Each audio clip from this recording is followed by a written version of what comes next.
Okay, so we are in week, I want to say 13. I guess I'll just check the footage at another date. But we are fully wrapped into Preptober 2019. I said 2009 in my video, and I completely regret saying that because now I can't just edit out and put new recording in. At this point, it's been a long couple of weeks.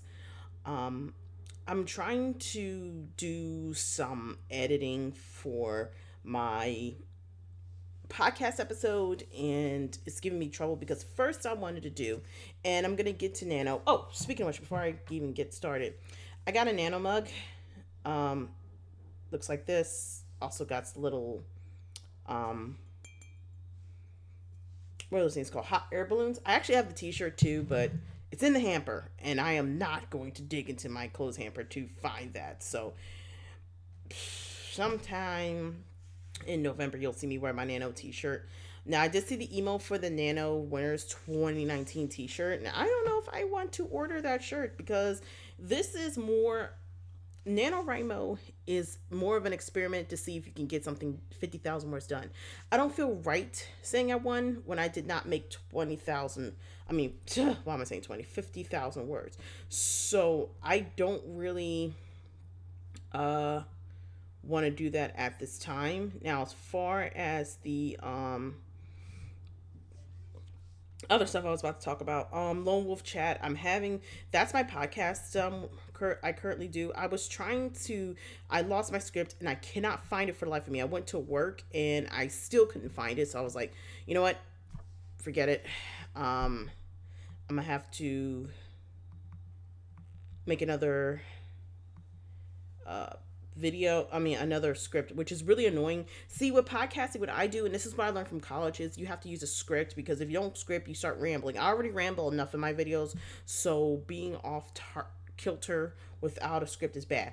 Now, the whole premise was because we're going to Nano and we're talking about character development, they talk about great villains, we talk about bad villains. I was gonna do one on the recent controversy surrounding. Well, there's not really controversy surrounding Ladybug Miraculous, the kids' TV show, but it's more like the third season finale got leaked online. Someone dubbed it. I mean, subtitled it. I'm sure it's I'm sure it's probably dubbed by now, but there's like two episodes you need to watch before you watch this one, and then there are people who are on a spoiler thing, on a non-spoiler thing. Then you got people who are harassing the crap out of Thomas F. Strook. I'm sure I'm saying his name wrong, who's the creator of the show and the main writer. Then you guys other crap. And I was gonna talk about that, and then I'm like, you know what?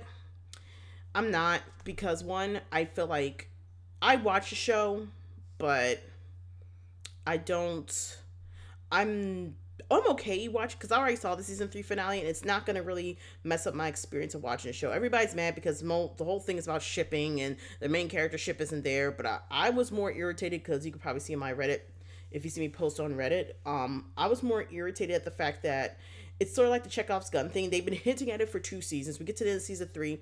She lets him go, and then she decides, I have to. I guess she's gonna do this I'm working on me type of thing. And I promise you, I'm gonna get to Nano or writing in a minute, but that's kind of where I'm at with that. And I think I know why I have, and I'm just going to talk about it briefly. um the reason why I hate it, even especially on a writer's sense, is the fact that this particular love triangle, love square, whatever thing has been overplayed in TV shows, especially like they want to call kid shows, for the last 5 years, and I'm kind of over it at this point. And I get it. I know why they do love squares, because you want the person to become a better character and character development wise, and then you want to go back to your original relationship at first. But that's the problem is it's been so overplayed. That's kind of making me yawn at it. Like they did that in Star versus the Forces of Evil with Tom Star's. If you haven't watched it, Tom's um Star's ex-boyfriend, and then he ended up becoming the rebound for the next season. Then you find out, oh no, I'm not really in love with you, I'm in love with Marco. So all this, I was like, not this crap again. Then they did that in Voltron Legendary Defender, which that whole production is a would be like a someone already did the video on Voltron Legendary Defender and the production issues and the writing thing. Like their whole relationship thing. They found out she was with some dude, found out he was a bad guy, then he gets with the other guy, then she dies, and I'm like, we're doing this. And the reason why I got mad at that trope is not because of the writers. Some of that wasn't 100% the writer's fault. Some of that was editorial, which I'll talk about in a different episode if I ever get the chance to. But my muscles in my brows are killing me. Um, yeah, that's a whole different can of worms that I feel like if I talk about it, that's gonna send me back. But yeah, I'm preparing for Nano, but it also means I have to prepare my podcast episodes in advance, which is something I really didn't want to do, but I feel like I should at least put in like 3 episodes because I didn't record, because I try to do 2 recordings a month, but because we're going into NaNoWriMo, I need to record 3 times, which means what I'm probably going to do is I'm already doing Nano catch up, which is going to be this week's video. Then I'm going to turn around and do the podcast episode I was originally going to do, but my script got lost, which this one's going to be on a analysis on. There's a series I watch called RWBY, which is spelled RWBY. I probably talked about it in a different video, but I want to talk about the villains because this is how I feel about it. The villains in that show are flat. Like we get at this point with the whole season, I mean volume, they call it volumes. Volume 6 reveal of the backstory of Salem, and then when I saw her backstory, it wasn't like, oh my god, I feel so sorry for her, because you're supposed to, we have tragic villain things, a trope that's pretty much not going to die. I've kind of accepted that at this point, but it's gotten to the point where you're like, so you're telling me that, first of all, what happened to her was her fault because they told her to accept the death and be done with it. She decided, screw you, I'm going to fight against you. And then she keeps doing it. So it's almost like the definition of insanity. You keep doing the same thing, expecting this different outcome. And at this point, we don't know why she needs the relics or whatever to bring back the gods. We don't know if she's trying to destroy, humanity. I mean, she already did it the first time. I don't know if she's trying to do it the second time. I don't know if she's trying to show off to the gods that, hey, I'm better than you at this. I don't know.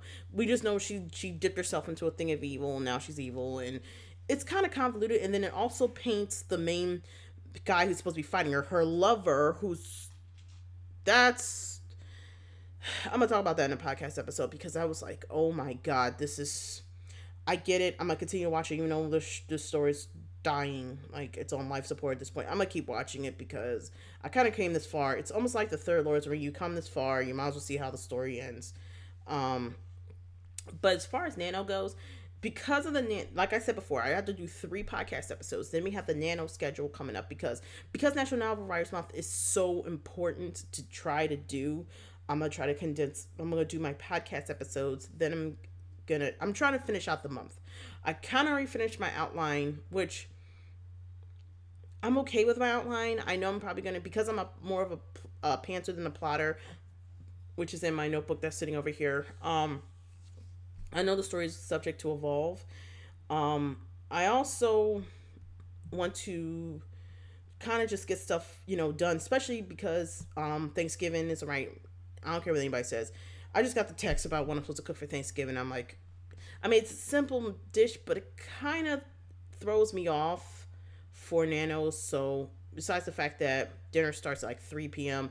And I know some people are like, well, why would you start dinner at 3? We have a big family. That's why. Like, our family's huge. So it's easier just to, I cannot say words today. It's easier to start at 3 and at least get the food, because what we do is, and I'm like, I guess I'm just rambling on today because I do want to give an update.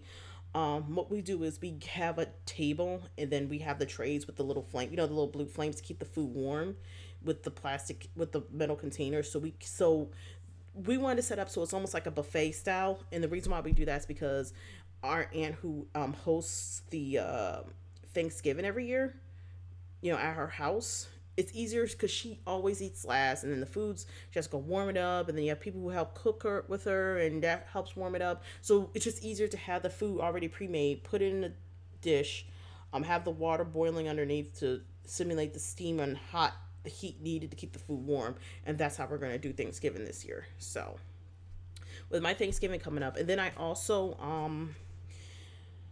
it's a tradition that started when my grandmother was still alive. The Macy's Thanksgiving Day Parade. We watched that. I watched the Philly Thanksgiving Day Parade, and then I watched the ABC Thanksgiving Day Parade, ending at Disney World because I've always wanted to go back there.